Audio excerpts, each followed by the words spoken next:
Assalamualaikum warahmatullahi wabarakatuh. Selamat pagi, salam sejahtera untuk kita semua.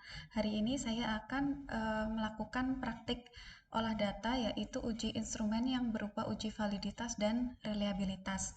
Nah, sebelum saya melakukan olah data, saya akan melakukan proses input dari awal. Jadi, ketika misalkan kita itu sudah melaksanakan collecting data, sudah membagikan kuesioner kepada responden kita, maka data-data yang kita peroleh sebaiknya kita simpan atau kita tuangkan terlebih dahulu dalam Microsoft Excel seperti ini. Nah, di sini ada rekap pertanyaan kuesioner di sheet 1, terus kemudian yang kedua sheet karakteristik responden. Nah, jadi kita tuangkan semuanya di sini agar lebih mudah dalam melakukan proses pembahasan di bab 4. Nah, kalau untuk karakteristik responden saya pikir sudah paham semua lah ya, nggak perlu kita trial bareng-bareng.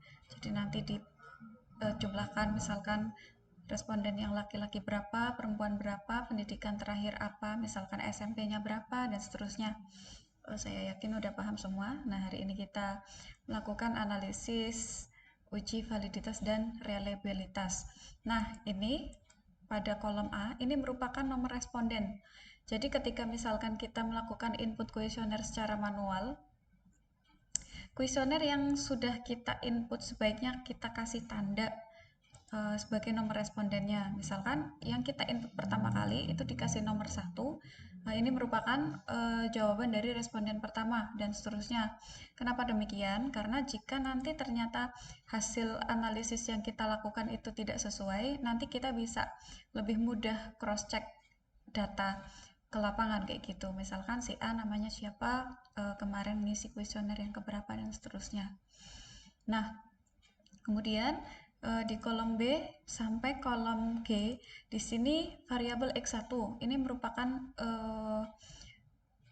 pertanyaan-pertanyaan yang ditanyakan kepada responden untuk mengukur variabel X1. Nah, di sini yang kolom B saya beri nama X1.1. Ini maksudnya adalah variabel pertama pada pertanyaan pertama. X1.1. Terus selanjutnya X1.2 berarti variabel X1 pertanyaan kedua dan seterusnya. Nah, di sini X1 total. Sebenarnya tidak ada aturan baku terkait penamaan dari ini variabel apa butir-butir pertanyaan yang sudah ditanyakan kepada responden, tetapi agar lebih mudah saja di sini sebaiknya kita bikin patokan khusus. Nah, kalau saya lebih suka seperti itu. Nah, ini untuk X1 dan di sini variabel Y yang variabel dependennya.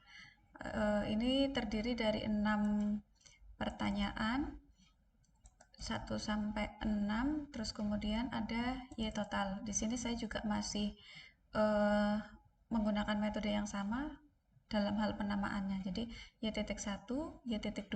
Ini kenapa bukan Y1.1? Karena diasumsikan dalam penelitian ini hanya terdapat satu variabel dependent saja. Nah, lazimnya atau yang sering digunakan itu X-nya atau independennya itu lebih dari satu dan Y-nya itu satu. Nah, dengan data yang sudah kita peroleh seperti ini, kita harus pindah ke SPSS. Nah, di sini data minimal itu ada 30. Jadi untuk analisis kuantitatif kita gunakan 30 minimal. Jadi kalau kurang 30, kurang dari 30 itu tidak bisa ya. Nah, kita copy. Ini saya pakai cara yang manual banget. Kita copy terus kemudian kita buka SPSS-nya.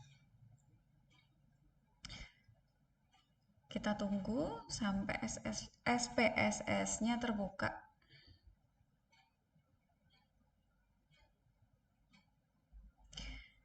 Nah, saya menggunakan versi yang 25. Kebetulan laptop saya support, jadi saya pakai yang terbaru saja. Nah, setelah terbuka di sini kita paste ya. Bisa Ctrl V, bisa juga klik edit lalu paste. Nah, data yang ada di Excel sudah pindah di sini semua. Jadi yang dipindah itu hanya butir-butir pertanyaan beserta jumlahnya saja. Untuk nomor responden, nama variabel dan lain sebagainya itu jangan ikut dipindah. Nanti tidak terbaca. Setelah seperti ini, kemudian kita harus memberikan nama di ini nih variabel var 001 dan seterusnya gini ya. Ini biar kita nggak bingung nanti yang harus dimasukin yang mana dan seterusnya.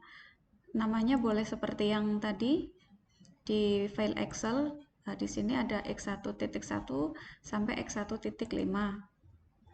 Nah, dalam penamaan ini tidak boleh menggunakan tanda spasi, tidak boleh menggunakan tanda koma.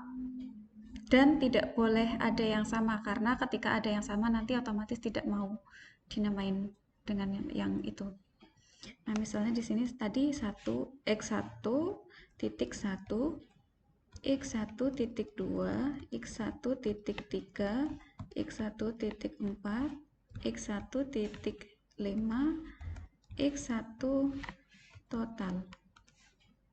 Terus kemudian di sini tadi y.1, y.2, y.3, y.4, y.5, y.6, y total.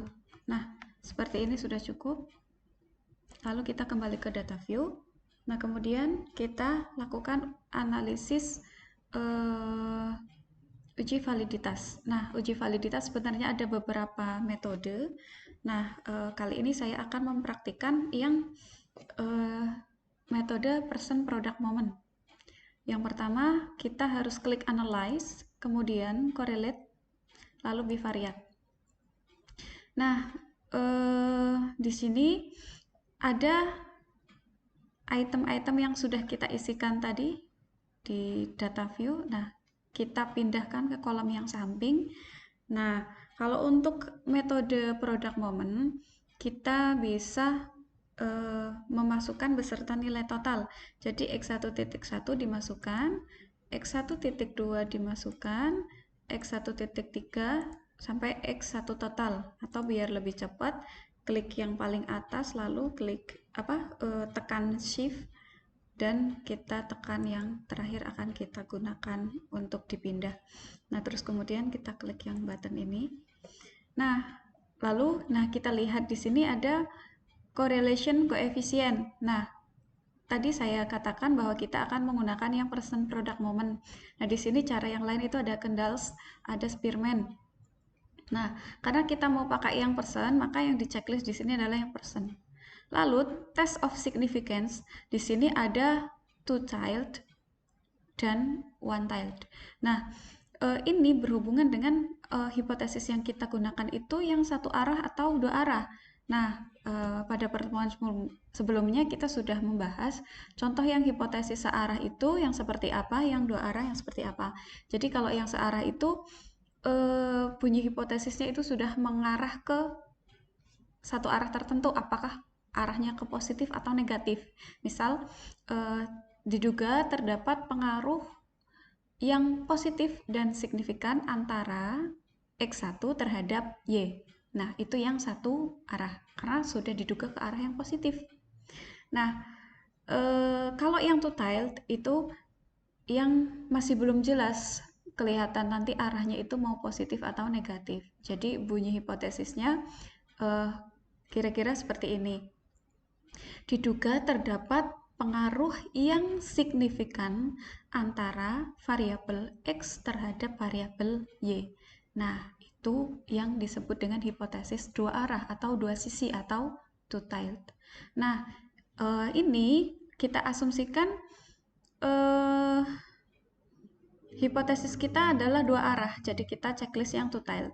Nah, terus kemudian di sini flag significance correlation-nya tetap biarkan saja tercentang, lalu kita klik OK. Nah, ini hasilnya. Terdapat beberapa kolom, ini sesuai dengan berapa yang kita analisis. pertanyaannya itu ada X1.1 sampai X1.5 dan juga X1 total. Nah, kemudian yang harus kita lihat adalah yang X1 titik total. Seperti ini. Nah, yang dilihat apanya? Saya kasih penjelasan satu persatu. N ini merupakan populasi yang kita teliti. Populasi yang kita teliti itu nama lainnya sampel atau responden, bukan populasi penelitian ya maksudnya ya. Nah, ini berarti data yang dianalisis kayak gitulah intinya. Nah, kemudian ketika kita melakukan uji validitas dengan percent product moment, penentuan kriterianya data dikatakan valid apabila R hitung lebih besar dari R tabel beserta nilai signifikansinya itu harus di bawah 0,05. Nah, yang disebut R hitung adalah ini nilai percent correlation tetapi di nilai totalnya. Dalam hal ini berarti R hitungnya sebesar 0,997. Nah, kita nanti harus cek apakah nilai ini lebih besar dari nilai R tabel. Lalu nilai signifikansinya di sini kita juga harus lihatnya di yang nilai total di sini harus di bawah 0,05 atau 5%. Nah, di sini kalau signifikansinya itu sudah memenuhi syarat.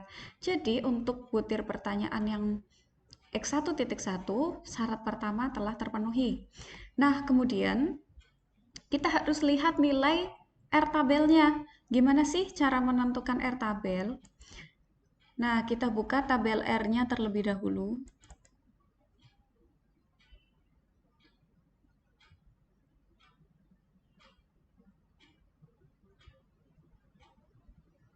Nah, di sini ada tabel R, koefisien korelasi sederhana, DF 1 sampai 100. DF 1 sampai 200. Nah, DF itu apa? DF itu adalah degree of freedom atau derajat kebebasan.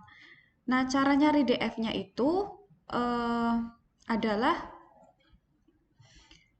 N dikurangi 2. Ini untuk mencari DF pada tabel R atau uji validitas. DF N-2. Nah, N-nya tadi yang kita teliti adalah 30.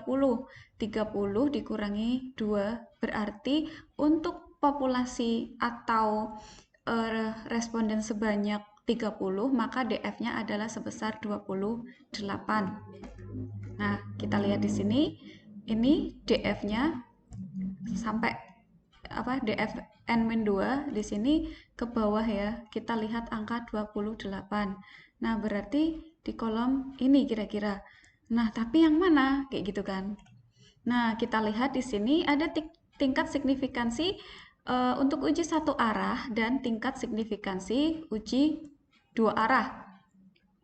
Nah, tadi ketika kita olah data di SPSS, kita pilih yang dua arah karena kita asumsikan hipotesis kita yang dua arah. Nah, berarti signifikansi yang kita pakai kira-kira salah satu di antara ini. Nah, taraf signifikansi itu toleransinya paling besar itu 5% atau 0,05. Kenapa demikian? Karena ketika toleransinya semakin besar, berarti tingkat error yang dilakukan itu semakin tinggi, gitu kan. Nah, artinya ketika semakin besar toleransinya, di sini keabsahan dari hasil penelitiannya itu diragukan, seperti itu. Nah, idealnya itu setidaknya 5%. Nah, berarti di kolom ini ya, di kolom 0,05 pada DF 28. Nah, oke, kita lihat di sini berarti R tabel dari penelitian ini adalah sebesar 0,3610. Ini ya. Nah, kita cek lagi di hasil output olah data yang kita lakukan. Ini berarti 0,3 gitu ya. Nah, kita lihat di sini untuk X1.1 R hitungnya adalah sebesar 0,997, berarti ini di atas R tabel dan signifikansinya itu di bawah 0,05. Berarti untuk pertanyaan pertama di sini valid gitu ya. Pertanyaan kedua, ini R hitungnya juga 0,9, padahal R tabelnya itu adalah 0,3. Signifikansinya ini di bawah 0,5, berarti butir pertanyaan kedua juga valid. Kemudian yang X1.3 atau pertanyaan ketiga variabel X1. Nah, di sini sama juga, hasilnya itu 0,997 dan signifikansinya 0,000, berarti yang X1.3 hasilnya valid, yang X1.4 juga valid. Nah, tapi bagaimana dengan X1.5?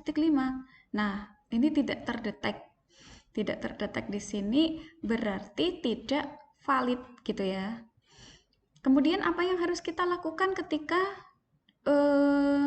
hasil pertanyaannya itu jawaban apa yang dijawab oleh responden itu tidak valid semua. Nah, kita bisa lakukan beberapa hal. Yang pertama, mungkin kita bisa lihat jenis pertanyaannya seperti apa. Apakah pertanyaan yang kita ajukan itu cukup membingungkan atau tidak? Ketika membingungkan, barangkali di situ akan mempengaruhi jawaban responden. Mungkin kecenderungan jawaban responden itu akan sama gitu ya, sama-sama bingung gitu ya antara satu responden dengan responden yang lain. Nah, sehingga ketika dianalisis itu tidak muncul angkanya. Nah, berarti kita harus lakukan koreksi terhadap pertanyaan dari kuesioner tersebut, lalu kita sebarkan kembali. Atau ini cara yang paling sulit ya. Kita mestinya kalau udah olah data, harapannya kan udah selesai gitu ya, nggak sebar-sebar kuesioner lagi. Nah, kadang-kadang kita membuat pertanyaan cadangan gitu ya, pertanyaan cadangan untuk mengantisipasi hal ini. Jadi nanti ketika ada yang tidak valid, bisa langsung kita delete pertanyaan yang tidak valid tersebut. Atau bisa juga kita menggunakan kuesioner yang sudah pernah digunakan oleh peneliti sebelumnya. Tapi kita harus pastikan indikatornya itu sudah sesuai dengan pertanyaan tersebut. Kalau misalkan ada indikatornya yang berbeda, berarti tidak bisa kita adopsi butir-butir pertanyaannya gitu ya. Nah, saya akan pilih cara yang pertama tadi. Misalkan saya itu melakukan koreksi terhadap pertanyaan tersebut dan kemudian kita input kembali. Nah, kita input kembali berarti di sini idealnya jawaban dari responden itu akan berbeda. Nah, di sini jawabannya itu kan sama semua, 4 semua. Nah, ketika melakukan koreksi berarti di sini ketika ada perbedaan, misal pertanyaannya itu diperjelas. Jadi katakanlah yang tadinya jawabnya itu sangat setuju, itu berubah jadi cuma setuju. Jadi nilainya berubah jadi 3 misal. Nah, sebagian lain yang yakin dengan jawabannya tetap misal. Nah, terus kemudian misal di sini ada juga yang jawabnya itu berubah ketika pertanyaannya diubah. Jawabnya jadi setuju. Nah, berarti di sini poinnya diganti 4. Diganti 3. Nah, misal yang lain teguh pendirian, tidak ada perubahan dari apa yang sudah ia jawab. Nah, di sini ada perubahan data sebanyak 2 responden. Nah, kita analisis lagi, caranya seperti yang tadi, klik analyze, kemudian correlate bivariate. Ini sudah sudah pindah ke sini semua, lalu kita klik OK. Nah, yang di sini untuk pertanyaan yang awal tadi di sini masih tetap gitu ya, tidak ada perubahan. Hanya saja di sini yang pertanyaan yang keempat juga sama. Nah, yang pertanyaan kelima saja. Nah, di sini hasilnya itu setidaknya sudah keluar angka gitu ya. Ini data yang sudah cukup normal. Nah, di sini percent correlation-nya itu sebesar 0,171, sedangkan R tabelnya tadi adalah 0,3 sekian. Nah, signifikansinya ini di atas 0,05, berarti yang pertanyaan kelima, variabel X1 ini masih belum valid. Oke, ketika kita tidak bisa mengobati gitu ya, kita bisa delete gitu ya. Delete di sini dari atas langsung saja delete. Nah, Sudah, kita analisis lagi. Klik analyze, lalu correlate bivariate. Nah, ini karena tadi yang pertanyaan kelima sudah di-delete di sini di data view, jadi di sini sudah otomatis hilang. Kita bisa klik OK. Nah, ini sudah valid semua, gitu kan? Jadi, data ini bisa digunakan untuk mengukur dari variabel. Oke, jadi untuk uji validitas itu dilakukan sebanyak berapapun jumlah variabel yang kita teliti. Misal kita meneliti ada 4 variabel, misalnya X-nya 3, Y-nya 1. Nah, berarti kita melakukan uji validitas ke masing-masing variabel tersebut, atau kita melakukan validitas ke 4 variabel, 4 kali gitu ya. Nah, misalnya kita lakukan ke variabel Y. Klik analyze, correlate, bivariate. Nah, tadi kita udah analisis untuk variabel X. Nah, kita sekarang analisis variabel Y. Berarti yang ada di sini, ini yang pertanyaan-pertanyaan untuk variabel Y. Kita pindah ke sini yang X. Nah, lalu yang Y kita pindah ke kolom variables. Nah, sudah. Ininya tetap saja, tidak usah diubah, lalu klik OK. Nah, kita lihat di sini untuk Y1.1 di sini percent correlation atau R hitungnya diperoleh 0,891. Ini berarti di atas R tabel. Tadi R tabelnya berapa? 0,36 sekian gitu kan. Nah, ini signifikansinya juga di bawah 0,05 maksud saya. Jadi di sini yang pertama itu sudah valid, kedua juga valid, ketiga, keempat, kelima, keenam juga valid. Nah, artinya seluruh butir pertanyaan yang digunakan untuk mengukur variabel Y itu dinyatakan valid atau bisa digunakan untuk penelitian. Gitu ya. Ini merupakan uji validitas. Kemudian langsung saja saya lakukan analisis reliabilitas ya. Jadi syarat untuk uji instrumen atau kuesioner bisa digunakan untuk penelitian atau tidak itu kan ada dua, validitas dan reliabilitas. Nah, di sini kita gunakan data yang sudah valid semua ya. Untuk yang tadi tidak valid tidak kita gunakan. Sudah, biarkan saja terdelete.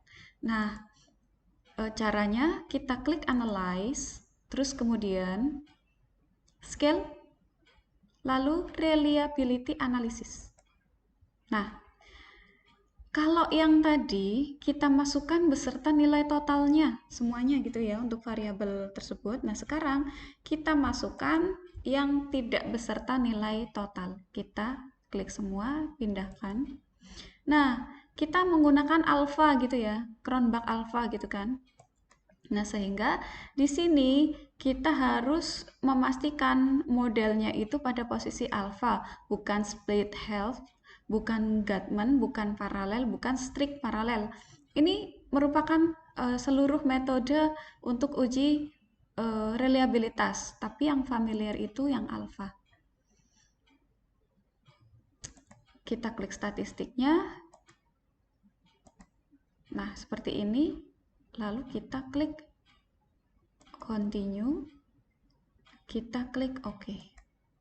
Nah, ini merupakan hasil uji reliabilitas. Nah, data dikatakan reliable kalau menggunakan Cronbach alpha itu apabila nilai Cronbach alpha-nya itu di atas 60% atau di atas 0,6. Nah, pada variabel X1 di sini diperoleh nilai Cronbach alpha sebesar 0,937. Berarti untuk pertanyaan yang pertama, untuk variabel yang pertama, untuk variabel X1 secara keseluruhan di sini berarti reliable gitu ya. Karena sudah di atas 60% atau 0,6. Nah, kemudian kita analisis untuk variabel Y. Klik analyze, scale, reliability analysis. Nah, untuk yang pertanyaan X, di sini kita kembalikan lagi, kita ganti dengan yang Y. Ingat, nilai totalnya tidak usah kita masukkan. Nah, kita klik, lalu kita klik OK. Karena kalau udah digunakan untuk analisis, di statistik di sini otomatis sudah terchecklist. Kita tidak perlu mengubah-ubah yang sudah ada, kita klik saja OK. Nah, untuk variabel Y di sini diperoleh Cronbach alpha sebesar 0,759 atau 75,9%. Nah, ini sudah di atas 0,60.